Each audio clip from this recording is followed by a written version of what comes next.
We may or may not prepared this one. Matthias, thank you. It was 2 C's in one shot, both conflict and comic. Great. And this will have to do. All right, so I'll get to my vantage point.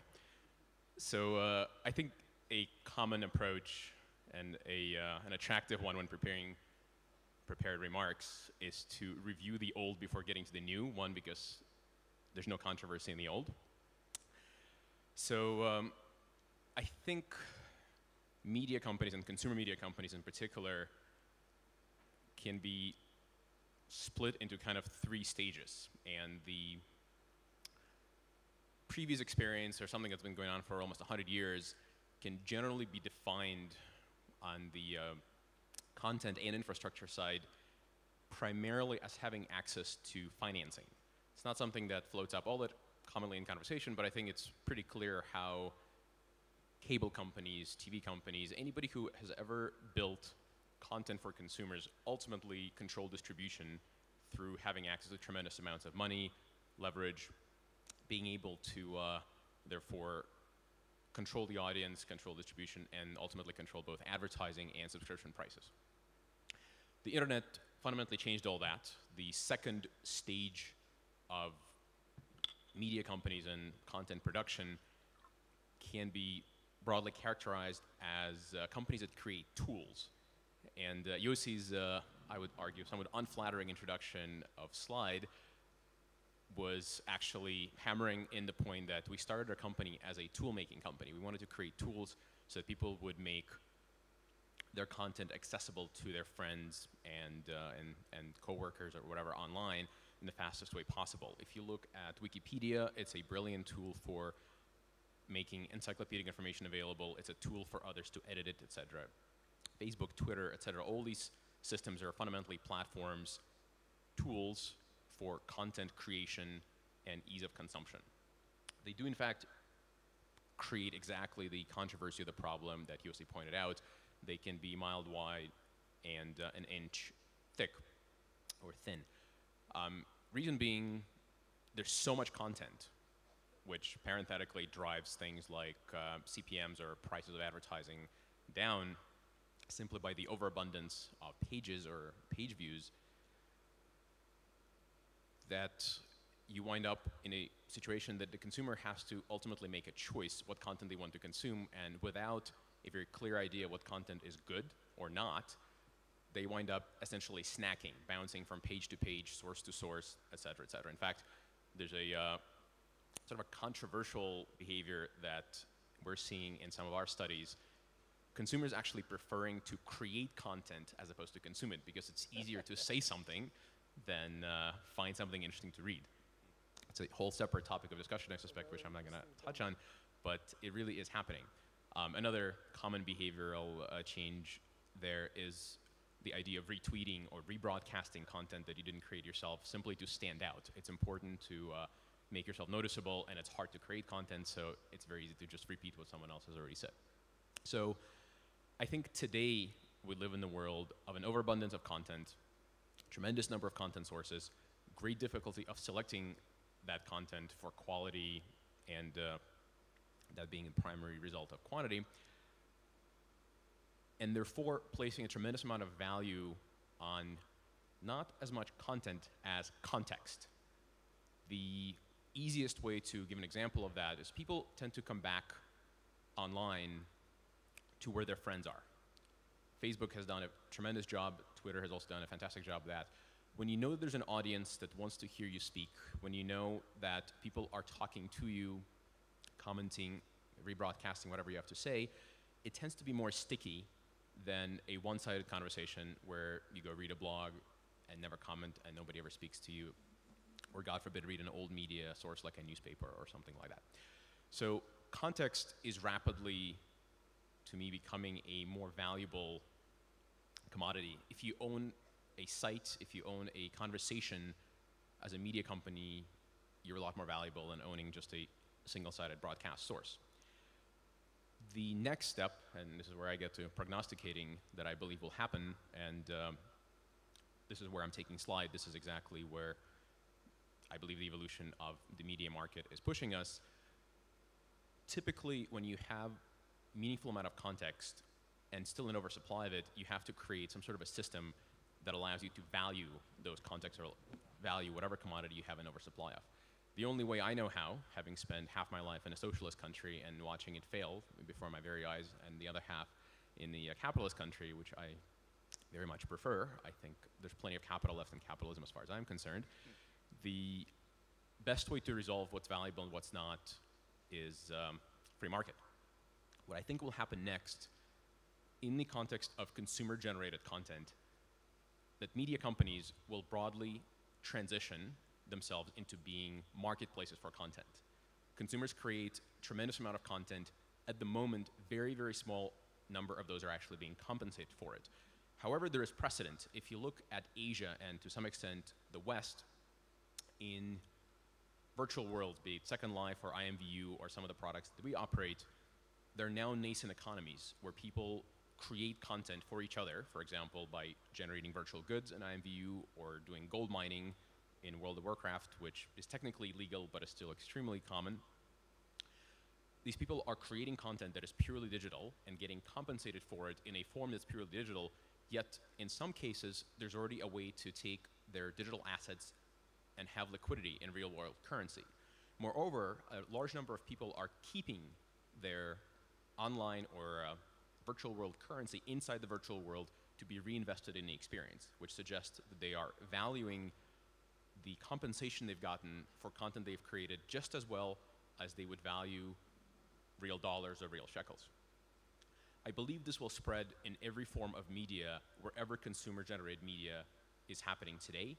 Consumers will be ranked by quality within the context they've created, and those that consume the content will ultimately be willing to pay, perhaps in very, very small quantities, but as someone who spent a little bit of time on the transactional side of the world as well, I believe microtransactions and all the other oft-derided barriers to consumer paying for content are going away very, very rapidly. As this happens, the world will change towards a large number of micro and sometimes macro economies where people will get compensated for their ability to write an interesting blog post, create a texture to be used in an avatar, or even simply for retweeting someone's post. Thank you very much. Thomas, your organization reports every day, I don't know how many pieces of news, should be thousands? Tens of thousands. Tens of thousands. And in the traditional journalism as we knew it, the journalist, the editor, was not only the gatherer of the information, he was also the curator. He's the guy who stood behind it. He took personal standing and responsibility for the accuracy or for the views if it was dispute, etc. Today, that every kid with a camera is becoming a reporter and can show whatever he wants. Who is the curator of the facts? This, once again, proves the most important requirement to appear on a panel that Yossi is moderating is agility. So I got the same email as Maurice and Max. You can talk on whatever you want. No, I'll come back to your subject. I got the same email. For me, it was 5 o'clock in the afternoon, not 11 at night, which is part of the reason, the genius of the email was just a smoke screen, you know. Right, exactly. Because Ofra asked me, did you send the panelists the email that they will have any idea what they are supposed to do? So I told her, I don't have any idea what am I supposed to do. How can I brief them? And the genius of the American economy is that we're 6 hours ahead, so we have 6 hours to think of it. And Silicon Valley, of course, leads because they have 9 hours to think about whatever you've asked them to do. But I will actually try and answer your new question. Not new, additional question. Right. So I think of myself as in between tie and collared shirt. One of the things I used to love about coming to Israel was I never used to have to even pack a tie. And I showed up at Yossi's conference yesterday, and I'm the only guy who's not wearing a tie. So today, you got the other wardrobe. But to me, the issue, and again, bridging the old and the new, is, everyone wants to have a polarizing debate. Not surprisingly, especially in this city. So in the capitalism discussion, it's always all market economy or all government and nothing in between. And I think the issue in media is similar. So there is no reason that you can't have an absolutely thriving citizen journalist, contributory, user-generated content world alongside a curated world. So, and none of these ideas are that new either. So I'll take the example of Thomson Reuters. The Reuters news agency was begun in 1851 by Paul Julius Reuter, actually née Israel Josephat, and we have now 2,700 journalists on contract who write news under the Reuters name. But we've had, and many media organizations have had for many, many years, stringers. And if you think of what stringers are, they are not people with whom you have an employment contract and therefore in the old media, old corporate sense are your employees. You have a contractual relationship with them. It's one step less formal. It means they sometimes publish for other media as well. But you might know them. You can say something about their quality. We let them publish under our name, and we realize that that branding means something. It means something to our audience. To me, the world of citizen journalists is really just the next concentric circle, right? It's the Uber stringer. We don't have a pre-existing relationship with them, but there are times when the very best news, the very best information comes from them. So I'll give you a couple of examples. When the Air France Concorde crashed in Paris tragically many years ago, there was no Reuters photographer that day at Charles de Gaulle. There were a couple of Hungarian plane spotters, the people who hang out at the end of runways taking pictures of tail numbers. And what they did was call up the Reuters photo desk, and for 250 euros, we bought the photograph, which was on the front page of every newspaper, on every website, etc. It was the best photo that was there. When the tsunami hit in Southeast Asia, I say fortunately, there was no Reuters journalist or photographer there. At that point, the single best source were 1.2 megapixel photos taken from cell phones. But by the next day, or 48 hours later, we would send a photographer in there.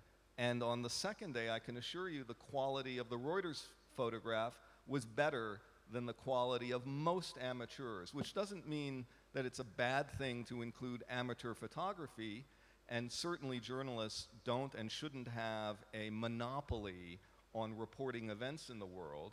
It's just that we need to think through more deeply, what does it mean when you turn to a hopefully trusted source? What is the trust you give to crowdsourcing? I trust Wikipedia, A, because I know Jimmy, but B, because I know all of you outside will be correcting the entry in Wikipedia. And, the stats I've seen, it's every bit as reliable or more reliable than the authoritative Encyclopedia Britannica. So in the end, my point is just, one shouldn't be old media or new media. One should figure out a creative way to combine the two, and fortunately to date, we found a profitable way to do that as well.